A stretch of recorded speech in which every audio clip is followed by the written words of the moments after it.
À une semaine de la rentrée scolaire 2023-2024, le gouvernement du Sénégal a tenu un conseil interministériel présidé par le Premier ministre Amadou Ba pour parler des problèmes, mais également proposer des solutions pour la bonne marche de notre système éducatif.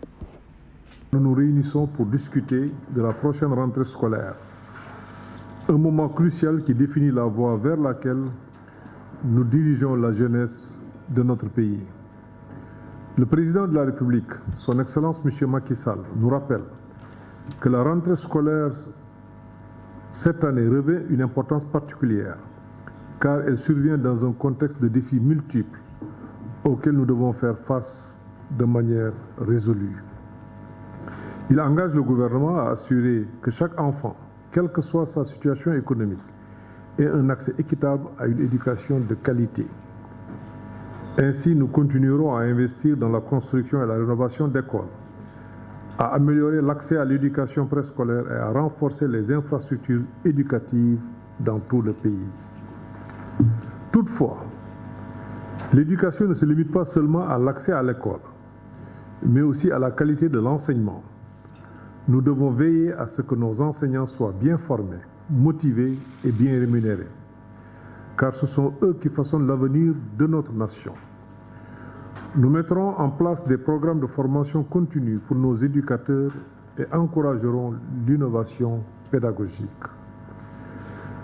Le président Macky Sall nous engage aussi à éliminer toutes les formes de discrimination et d'inégalité dans notre système éducatif. L'éducation doit être accessible à tous, indépendamment du sexe, de l'origine ethnique, de la religion ou du handicap. Nous travaillerons à garantir que chaque enfant ait les mêmes chances de réussir. Le gouvernement a la responsabilité de veiller à ce que la rentrée se déroule de la meilleure des manières, a précisé le Premier ministre, avant d'inviter les parents d'élèves à s'impliquer davantage dans l'éducation de leurs enfants. En tant que gouvernement, nous avons la responsabilité de veiller à ce que la rentrée scolaire se déroule dans les meilleures conditions possibles pour chaque enfant du Sénégal.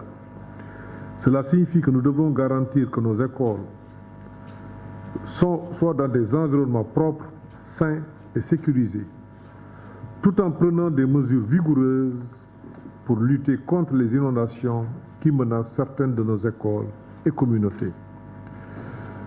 L'éducation est une responsabilité partagée entre le gouvernement, les enseignants, les parents et la société dans son ensemble. Nous encourageons les parents à s'impliquer davantage dans l'éducation de leurs enfants et à soutenir leur apprentissage à la maison. Lors de la session, le ministre de l'Éducation nationale, M. Cheikh Oumar Anne, a présenté le rapport de synthèse des différents secteurs de l'éducation. Le secteur comprend les sous-secteurs de l'enseignement préscolaire, l'enseignement élémentaire, l'enseignement moyen général, l'enseignement secondaire général et l'éducation de base des jeunes et des adultes. Nous avons 14 325 écoles et établissements scolaires, dont 13 529 du public, répartis dans 16 académies et 59 inspections de l'éducation et de la formation. Le dispositif compte 4 2044 élèves, dont 964 dans le public. Pour le personnel, nous avons au préscolaire et à l'élémentaire 67 967 enseignants. Au moyen et au secondaire, 33 446, soit un total de 100 413 enseignants. Vous savez, c'est une bonne proportion de notre fonction publique. Au niveau de l'éducation de base, des jeunes et des adultes, nous avons 1319 classes d'alphabétisation avec 25 000 apprenants et 4 500 daara avec un chiffre de 1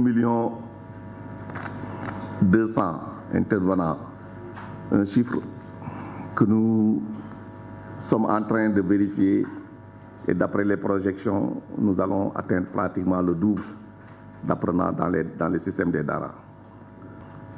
À la date du 19 septembre 2023, l'état des lieux du secteur éducatif se présente comme suit.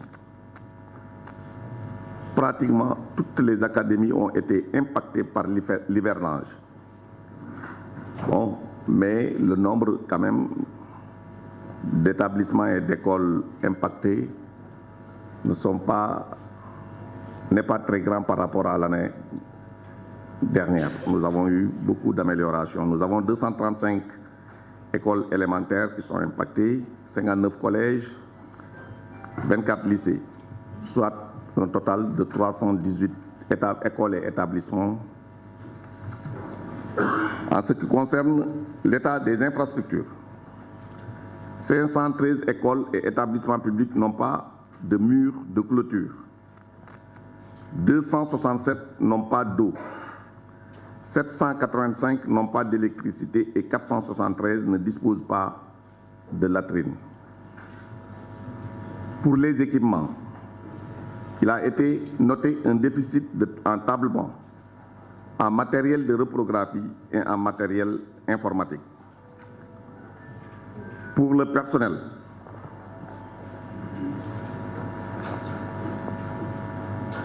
on constate un déficit cumulé qui prend en compte les sorties temporaires, détachement, disponibilité et mise en position de stage, les sorties définitives, les retraités et les décès, et les nouvelles créations d'écoles et d'établissements. Pour les manuels scolaires, la dotation demeure insuffisante par rapport aux normes. Pour l'état civil, 21,42% des élèves de l'élémentaire et 8,53% du préscolaire ne disposent pas d'acte de naissance. Seulement, il faut dire qu'ici, des efforts importants sont en train d'être réalisés par le gouvernement. Et nous pensons que dans 2 ans, le phénomène sera pratiquement un phénomène marginal. En ce qui concerne les accords avec les syndicats, le gouvernement semble avoir respecté ses engagements. En ce qui concerne la mise en œuvre des accords avec les syndicats d'enseignants, nous pouvons noter, entre autres, l'effectivité de la revalorisation de la rémunération des enseignants en mai. Ce qui a été prévu en mai 2022 a été exécuté et en janvier 2023 aussi. Il n'y a pas en ce moment-là de retard à ce niveau. Il y a aussi, on peut parler aussi de la revalorisation du système indemnitaire et du démarrage imminent de la formation diplômante. La procédure suit son cours et nous sommes en train de finaliser avec les établissements qui s'occupent normalement de la formation diplômante des corps concernés. Le ministère de l'Éducation nationale a mis en place tous les mécanismes pour une bonne rentrée scolaire, rassure Cheikh Omar Anne.